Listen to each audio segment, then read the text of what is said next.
జూలు మరియు బ్రిటిష్ వాళ్ళ మధ్య జరిగినటువంటి యుద్ధాలు ఏ విధంగా జరిగాయి, ఎప్పుడెప్పుడు జరిగాయి ఒక్కసారి? ఇప్పుడు వచ్చేసి షాకా జూలు చనిపోయిన తర్వాత అతని తమ్ముడు నపాండే కొడుకు చెత్సువాయో పీరియడ్ లో బ్రిటిష్ వాళ్ళు రావడం జరిగింది. ప్రిన్స్ చెత్సువాయో పీరియడ్ లో అంటే ఇట్స్ అరౌండ్ 1878 వీళ్ళు రావడం జరిగింది. బ్రిటిష్ వాళ్ళు ఏంటంటే అప్పటికే ఆ ప్రాంతంలో డచ్ వారు ఉన్నారు, వాళ్ళని బోయర్స్ అని చెప్పేసి అంటారు. ఈ బోయర్స్ చాలా మటుకు బోయర్స్ అగ్రికల్చరిస్ట్ అండి. వీళ్ళు శాంతియుత స్వభావం కలిగిన వాళ్ళు. వీళ్ళు నాకు కొంచెం అగ్రికల్చర్ ల్యాండ్ ఇస్తే మేము అగ్రికల్చర్ చేసుకుంటామని చెప్పేసి రిక్వెస్ట్ చేయడం జరిగింది. చర్చిలో మళ్ళీ వాళ్ళకి ల్యాండ్ ఇవ్వడం జరిగింది. అట్లా మళ్ళీ బ్రిటిష్ వాళ్ళకి కూడా ట్రేడింగ్ రైట్స్ ఇచ్చాడు ఆయన, అదేం లేదు. కానీ బ్రిటిష్ వాళ్ళ దురాశ. ఇంకొకటి ఏంటంటే బోయర్స్ దగ్గర తుపాకులు ఉండేవి, ఆ తుపాకులు చర్చివాయకు వాళ్ళు ఇవ్వడం జరిగింది. ఈ చర్చివాయ దగ్గర తుపాకులు ఆల్రెడీ జూలీ తెగ చాలా పవర్ఫుల్ తెగ, దాదాపు 20,000 వారియర్స్ ఉండేవాళ్ళు జూలీ తెగలో.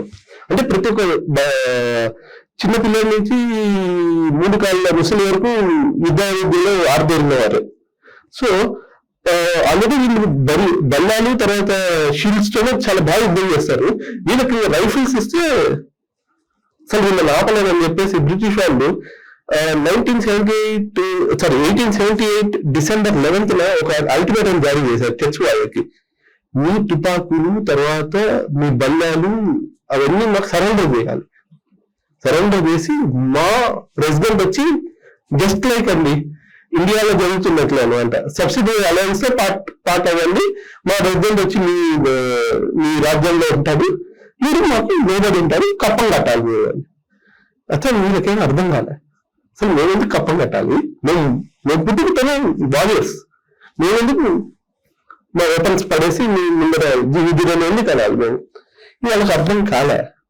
అండ్ జనవరి 11th వరకు వాళ్ళు గడి ఇచ్చారు 1879. ఇంకా అప్పుడు హెన్రీ బార్టెట్ ఫ్రేయర్ అని చెప్పేసి, లార్డ్ కెమ్స్ఫర్డ్ అని చెప్పేసి ఒక 2 అధికారులను పంపించింది బ్రిటిష్, వీళ్ళు ఎట్లయినా సరే అడగకండి అని చెప్పేసి. అండ్ వీళ్ళు చాలా ఓవర్ ఎస్టిమేషన్ వేసుకున్నారు, రేపు పొద్దున్న లోపల జూలీ తెగని మనం జయిస్తామని చెప్పేసి. ఫస్ట్ టైం బ్రిటన్ కి వాళ్ళ హిస్టారికల్ గా చాలా మంది రాజ్యాన్ని గెలుచుకున్నారు కదండి బ్రిటన్ వాళ్ళు. ఫస్ట్ టైం ఒక ట్రైబల్ తెగ వాళ్ళు బ్రిటిష్ వాళ్ళు ఓడించింది. కూడా వచ్చినట్టు